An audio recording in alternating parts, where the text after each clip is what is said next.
Hi, I'm Daniel Lucas, and welcome to Book 101 Review.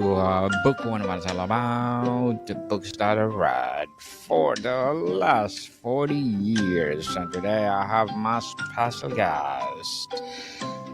He's a debut author of the book Dead Man's Pacemaker, no other than Mr. Reza Rajebi. Daniel. Welcome to Book 101, Mr. Reza, and can you please introduce more about yourself? Hi. Yes. Thanks for having me. My name is Reza Rajebi.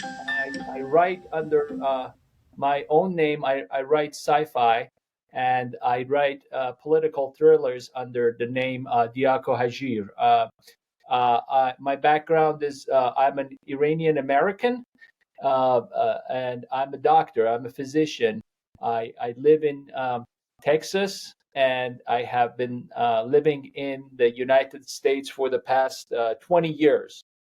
The first 27 years of my life, I lived in Iran, and I moved to the United States in 2005, and I live in, as I mentioned, I live in Texas now.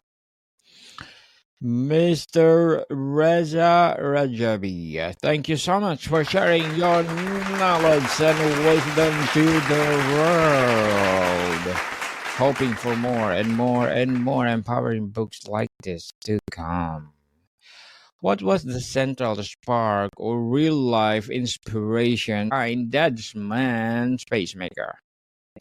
Yeah. So the reason I wrote this book, I wanted to look into the emotional and political complexity of being an Iranian, living in exile, being in another country, being part of the diaspora, and um, just listening and watching the homeland suffer and not being able to do much um, other than just carrying that weight of anxiety. So um, I decided to basically sit down and finally put things on a piece of paper and get my feeling out there. Hopefully, the readers will enjoy it. The title suggests a unique tempo, Dead Man's Pacemaker. How does this concept of an unnatural or deadly rhythm influence the plot structure and suspense? Sure. So this is a political thriller. It has a certain element of espionage. It deals with trauma. It has a lot of medical thriller, medical drama in it. Again, this is going to my background. I wanted to write about things that I know, and I wanted to fictionalize that part of my life as well. So I decided to have the main character of the novel um, to be a interventionalist, to be a physician, a doctor who ends up being in a situation that he never expected, and in order to retrieve certain information from the Iranian nuclear program. Your novel is truly in the present, Mr. Raza. And for new readers, how does this novel stand alone? And for returning fans, how does it develop Arman Pirouzi as a character's arc from the previous Persian mission novels? Yes, so Arman Pirouzi, as I mentioned, is a Iranian American doctor. He is living and practicing in the United States. Um, he has a normal life. He has a job that he goes, an everyday job that he goes into, and part of him, um, part of him is suffering about what's happening in his homeland, but he doesn't really want to get involved directly with what's going on because he, like many of people in diaspora, he thinks that this is a lost cause. Maybe it's too late to do anything about Iran.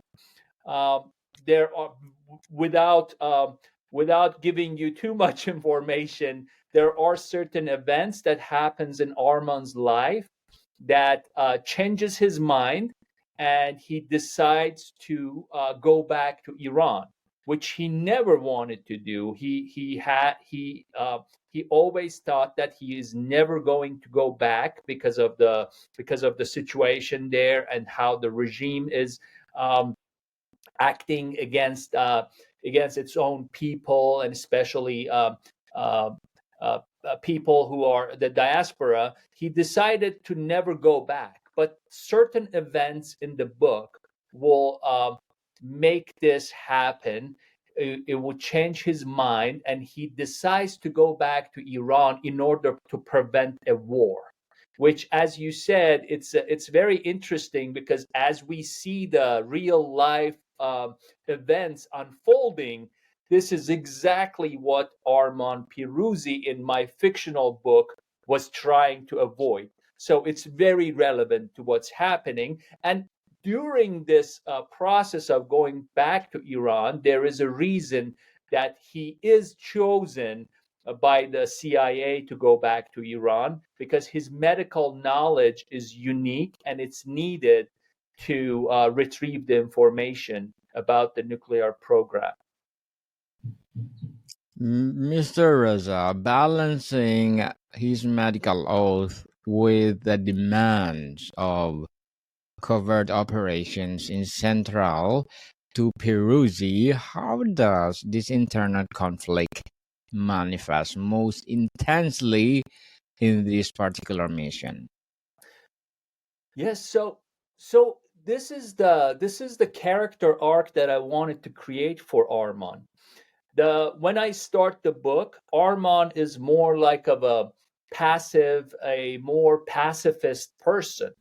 He has learned from his normal life in the United States, um, being inside the system, he has learned to play it nice and play it safe. He is avoiding any conflict, even if you start at the beginning of the book. The way he's portrayed in this book, he is um, he is trying to avoid any conflict, work related, personal life related. And throughout this book, I wanted to take that element of being passive and create someone who is going to be actively helping a country, maybe helping his own countrymen to avoid a larger disaster. So he becomes, and I enjoy this. I used to enjoy superhumans. I used to enjoy when I was younger. I used to enjoy watching Superman and other characters of superhuman ability. And now, when I think about it, it's actually more what should I call it? It's much better. It's much fulfilling to see a normal human putting themselves in a situation that will result in their change, and they're doing something that's extraordinary. So Arman is that type of character, and I hope that I was able to show that throughout the novel. Faced with the novel's central threat, where does Armand draw his ethical lines? Is there a decision he makes that particularly defines his character in his book?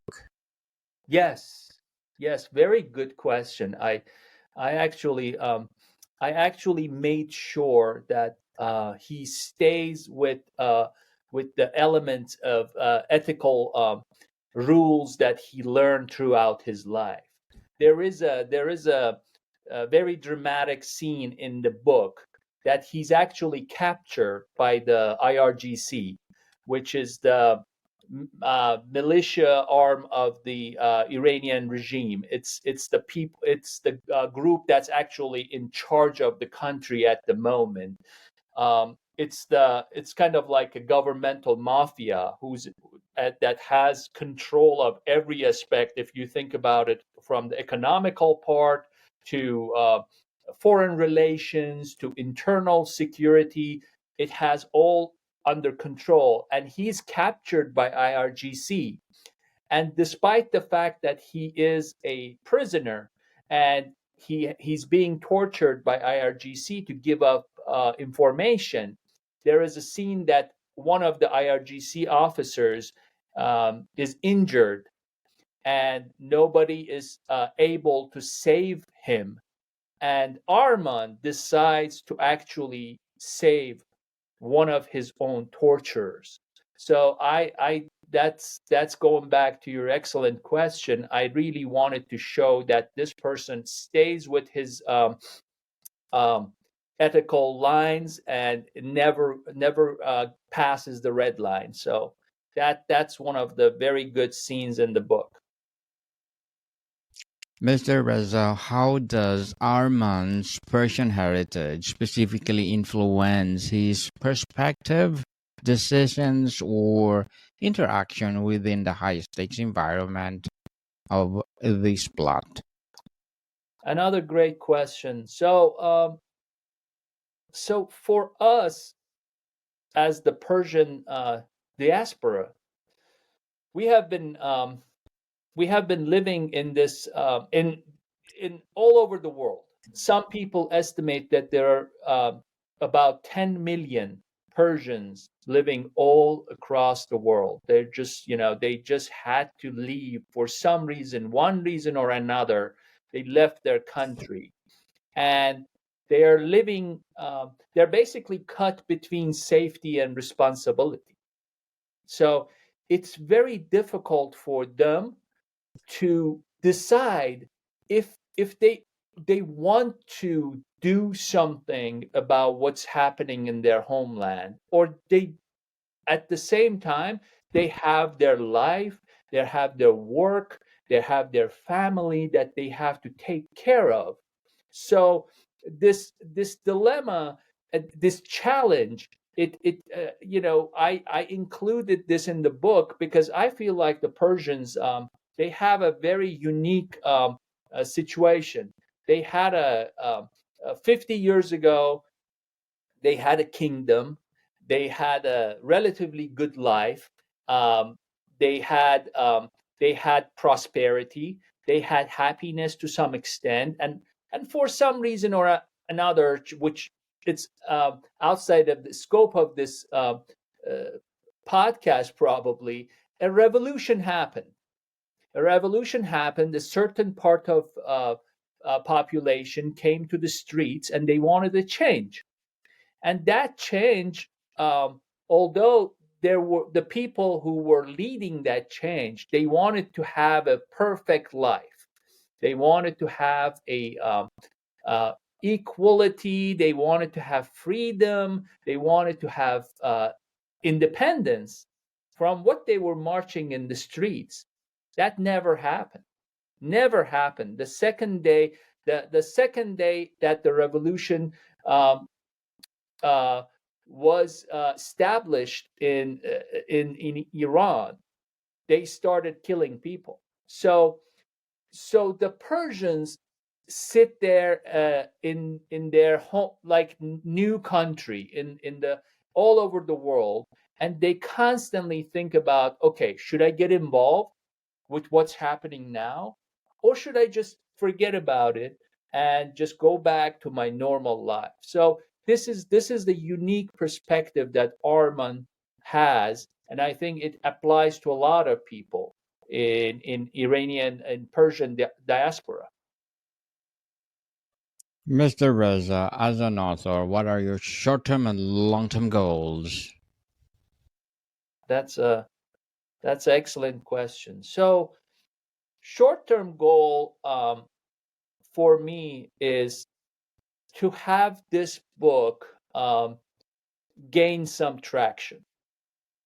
Uh, I think I, I think in terms of fiction, um, what I try to do, I try to introduce in a in a in a book. I try to introduce what's happening in current Iran, and I try to introduce the Iranian people the way they are, not the way that you are seeing on mainstream media. I try to show that there are people in Iran who are freedom fighters. They're actually people who are trying to make change, and they are trying to find ways to to basically fight with the government and change the way things are in Iran.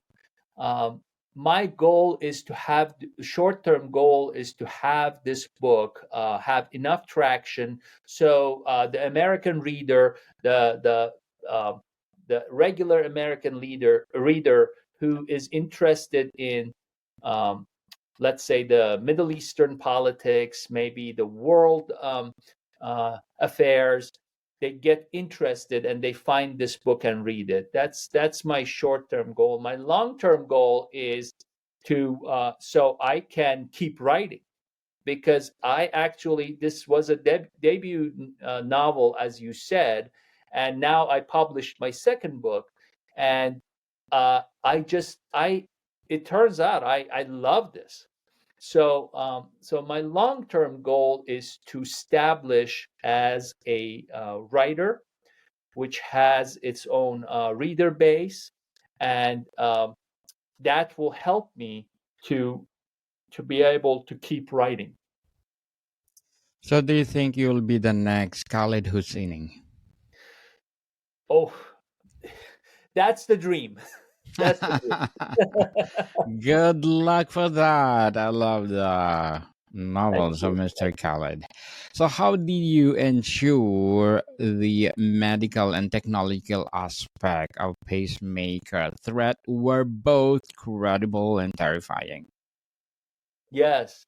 Yes. So another excellent question, Daniel. So as a as a practicing physician, every day I think there is nothing more rewarding for us to save a patient.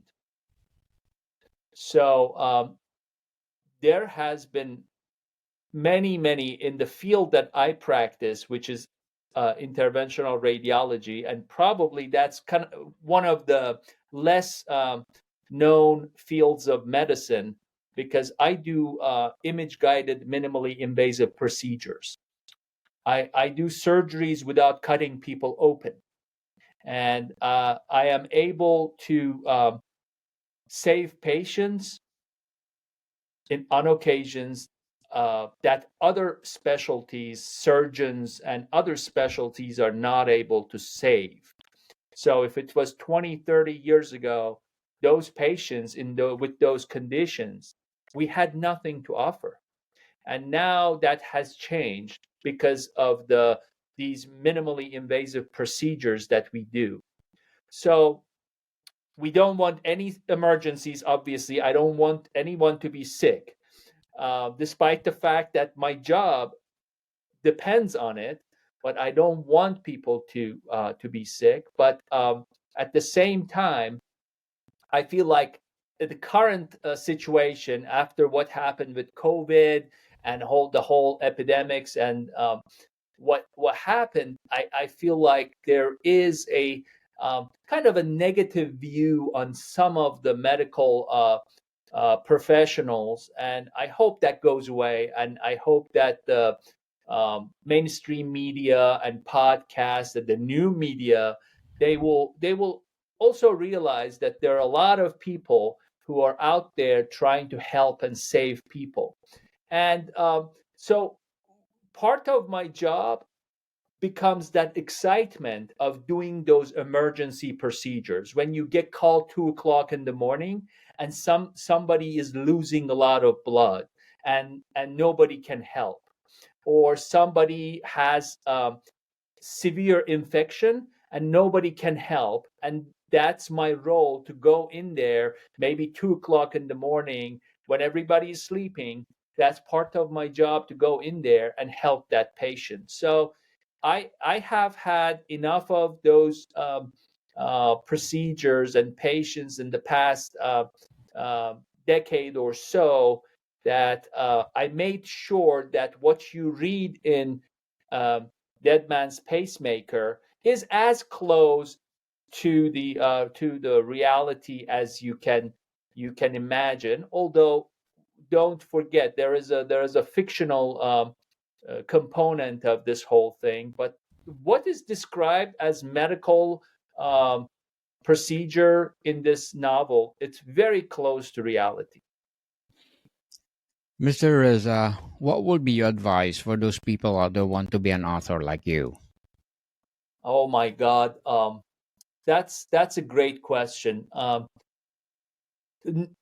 I think if you look at it, some people say that every story in the world has been told, and I tend to disagree with it. I feel like there are things, there are stories of people that we need to tell. There are still people out there that they have stories that people would be interested in.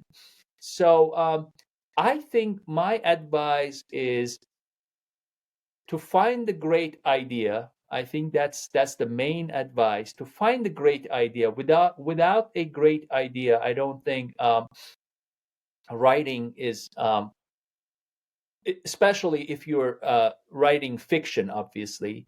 Find the great idea, stick to writing. I think that's one of the things that you need to do. You have to try to write every day, even if you cannot write a lot, but at least try to write something every day.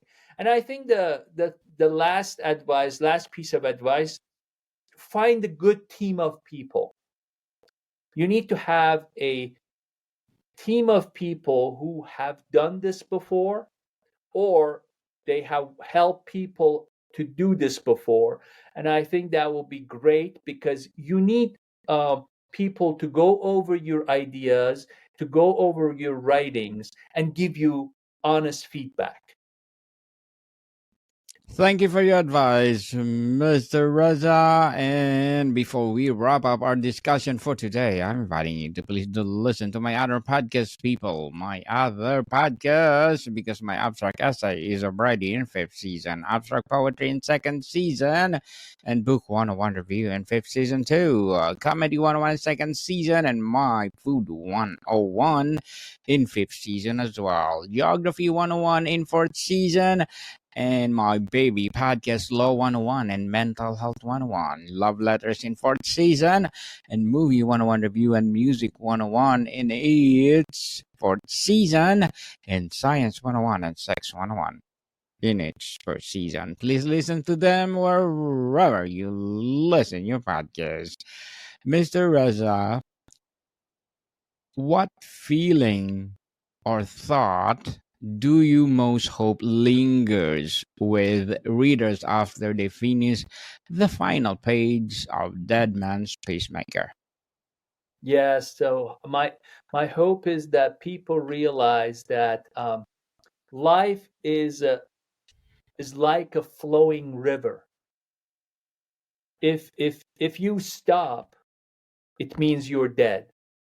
As long as you can, and as long as you're living, you need to keep going, and you need to try new things, and you need to put yourself in uncomfortable situations, and the lesson you learn from that will help you for the rest of your life.